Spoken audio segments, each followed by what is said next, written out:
সুপ্রিয় শিক্ষার্থীবৃন্দ, পার্থ এডুকেট চ্যানেলের পক্ষ থেকে তোমাদের স্বাগতম। তোমরা যারা ডিগ্রি দ্বিতীয় বর্ষের পরীক্ষার্থী আছো তাদের জন্য ইতিমধ্যে জাতীয় বিশ্ববিদ্যালয় পরীক্ষার রুটিন প্রকাশ করে দিয়েছে। সেই রুটিন অনুযায়ী তোমাদের রাষ্ট্রবিজ্ঞান চতুর্থ পত্র পরীক্ষা অনুষ্ঠিত হবে জুলাই মাসের 22 তারিখ অর্থাৎ মঙ্গলবার। এই বিষয়ে অল্প সময়ে তোমরা যেন ভালো প্রস্তুতি নিতে পারো, তাই পার্থ এডুকেট চ্যানেলের পক্ষ থেকে তোমাদের জন্য রাষ্ট্রবিজ্ঞান চতুর্থ পত্রের একটি প্রিমিয়াম সাজেশন নিয়ে এসেছি। চলো সাজেশনটি দেখে নেওয়া যাক। সাজেশনটিতে যথারীতি থাকবে ক বিভাগ, খ বিভাগ এবং গ বিভাগ। ক বিভাগে তোমাদের 12টি প্রশ্নের মধ্যে উত্তর দিতে হবে যে কোনো 10টি প্রশ্নের। দু একটি প্রশ্ন দেখে নেওয়া যাক। যেমন রাজনৈতিক অর্থনীতির জনককে, উত্তর অ্যাডাম স্মিথ। বৈজ্ঞানিক সমাজতন্ত্রের জনককে, উত্তর কার্ল মার্কস।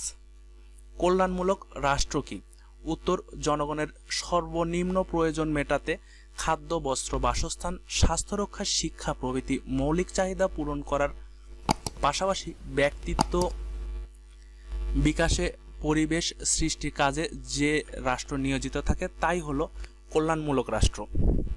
তারপরে থাকবে তোমাদের জন্য খ বিভাগ, যেখানে 9টি প্রশ্নের মধ্যে তোমাদের উত্তর দিতে হবে যে কোনো 5টি প্রশ্নের উত্তর। যেমন রাজনৈতিক অর্থনীতির সংজ্ঞা দাও, মিশ্র অর্থনীতি বলতে কি বোঝো, অর্থনৈতিক উন্নয়ন বলতে কি বোঝো, উন্নয়নশীল দেশের বৈশিষ্ট্য সমূহ লেখো, ভূমি সংস্কার বলতে কি বোঝো ইত্যাদি। একইভাবে গ বিভাগে তোমাদের 8টি প্রশ্নের মধ্যে উত্তর দিতে হবে যে কোনো 5টি প্রশ্নের। যেমন বাংলাদেশের রাষ্ট্রায়ত্ত শিল্পের সমস্যা সমূহ চিহ্নিত করো, বাংলাদেশের অর্থনৈতিক উন্নয়নের সমস্যা সমাধানের উপায়গুলো আলোচনা করো, বাংলাদেশের কৃষির উন্নয়নে সরকার গৃহীত পদক্ষেপ সমূহ আলোচনা করো ইত্যাদি। যে প্রশ্নগুলো অধিক গুরুত্বপূর্ণ এবং পরীক্ষায় আসার খুবই সম্ভাবনা আছে সেগুলো 99% দিয়ে বোঝানোর চেষ্টা করা হয়েছে। সাজেশনটি প্রিমিয়াম হওয়ার কারণে পুরোটা তোমাদের জন্য দেখানো সম্ভব হলো না।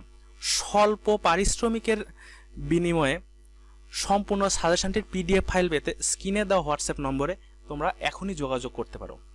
নতুন নতুন আপডেট পেতে আমাদের সাথেই থাকো ও চ্যানেলটি সাবস্ক্রাইব করো।